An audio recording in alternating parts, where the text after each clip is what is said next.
Guys, the Utah Jazz got a lot better this NBA offseason, and we're going to find out exactly how they did so. Over the course of August, offseason moves made by the Los Angeles Lakers and the Chicago Bulls gathered the most attention by NBA fans. On the surface, it makes sense. Both teams play in pretty big markets, both acquired all-star caliber players, and shook up their roster. It simply didn't come as a surprise that two legendary clubs received as many headlines as they did. What is surprising, however, is the lack of chatter surrounding the Utah Jazz in the national media given their summer. So let's give them a proper look. The Jazz had a clear priority going into the 2021 offseason. Re-signed starting point guard Mike Conley, and after bouncing back from a harsh debut season with Utah, Conley became a first-time All-Star and helped the Jazz reach their first seed in the Western Conference. Well, mission complete.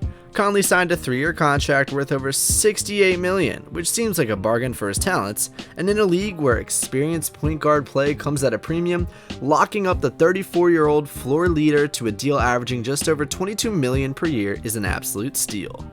The contract even offers significant flexibility for Utah, given that it has a guarantee of only $14.3 million in the third and final year. Should Conley by that time have agreed in on his on-court play, the Jazz could simply swallow that money and save over $10 million that summer. This doesn't seem likely, given that Conley's game isn't built on athleticism and his steady production is mostly based on clever reads, shooting, playmaking, and intelligence, all elements that should age pretty well. Locking up Conley was huge and the biggest goal of the summer, but the fun didn't end there. The Jazz also signed Rudy Gay and Hassan Whiteside to very modest contracts.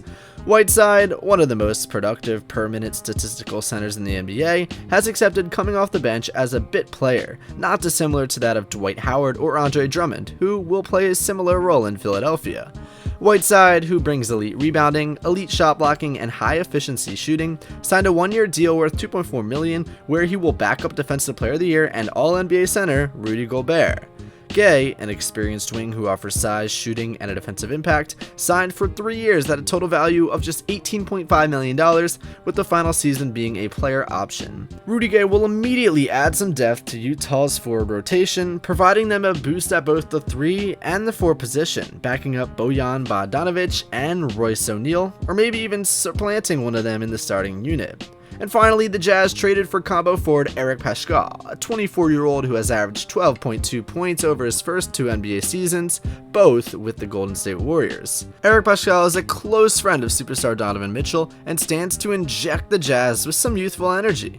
So the Jazz are betting big on depth. Whether Gay starts or comes off the bench, Utah will now sport several luxury players coming in off the bench who would start on several teams. Whiteside, Paschall, Jordan Clarkson, Joe Ingles, and whoever doesn't start of Gay, O'Neal, or Bogdanovic could round up a strong secondary perimeter rotation in Utah, which arguably has the deepest team in the NBA because that secondary pretty much sounds like a better starting lineup than, say, the Orlando Magic.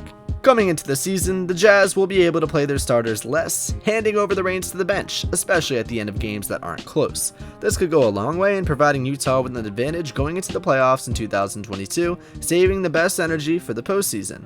That's saying something, as the Jazz were already well established at saving players last season. Only 4 players crack 30 minutes per game, 2 of them, Gobert and Bogdanovic, barely so at 38-point night.